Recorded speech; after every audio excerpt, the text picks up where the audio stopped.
भगवत गीता की कहानी। एक बार गांव में एक बूढ़ा अपने पोते के साथ रहता था। बूढ़ा रोज सुबह जल्दी उठकर भगवत गीता पढ़ने के लिए मेज पर बैठ जाता था। उनका पोता दादाजी की प्रशंसा करता था और अपने दादाजी की जैसा बनना चाहता था। इसलिए पोता दादाजी की तरह सब कुछ करने की कोशिश करता था। एक दिन पोता अपने दादाजी के पास गया और कहा, दादाजी, मैं आपकी तरह रोज मेज पर बैठकर भगवत गीता पढ़ता हूँ, लेकिन मैं इसे ज़्यादातर समझ नहीं पाता हूँ और जो कुछ भी मैं समझ पाता हूँ, किताबें बंद करने के साथ साथ मैं उसे भूल जाता हूँ। अगर मैं जो पढ़ता हूँ उसे भूल जाता हूँ तो भगवत गीता पढ़ने से मुझे क्या लाभ होता है। तब दादाजी एक कोयले की टोकरी पकड़े हुए थे।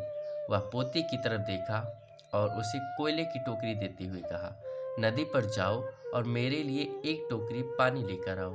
दादाजी ने जैसा कहा लड़के ने वैसा ही किया, लेकिन जैसे ही वह घर पहुंचता टोकरी का सारा पानी निकल जाता।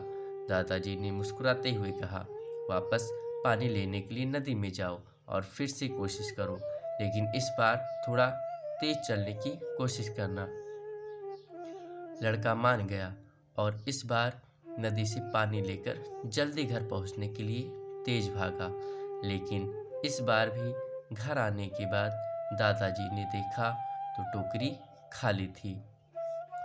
दादाजी ने पोते को फिर से कोशिश करने के लिए कहा, लेकिन हर बार रास्ते में टोकरी से पानी निकल जाती और टोकरी खाली हो जाती। लड़का थक गया और अपने दादाजी को कहा, दूर नदी से टोकरी में पानी लाना संभव है, मैं आपके लिए पानी से भरी बाल्टी ले आ सकता हूँ। दादाजी ने उत्तर दिया, मुझे पानी की बाल्टी नहीं चाहिए, मैं चाहता हूँ तुम उस कोयले की टोकरी में से ही पानी हमारे लिए नदी से पानी लेकर आओ और कोशिश करो। लड़का जानता था कि यह संभव नहीं है, लेकिन उसने अपने दादाजी की बात मानी और फिर से कोशिश की। इस बार लड़का जितनी जल्दी हो सके दौड़ा, लेकिन फिर से टोकरी खाली थी।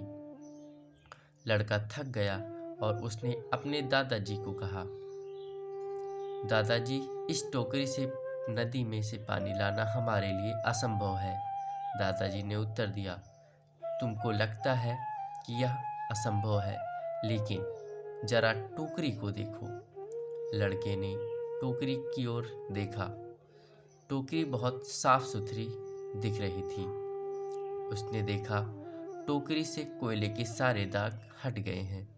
अब कोयले की टोकरी अंदर और बाहर से साफ हो गया था। दादाजी ने कहा, तुमने देखा कि टोकरी अब सारे दाग मुक्त हो गया है। जब आप भगवत गीता पढ़ते हैं तो ऐसा ही होता है।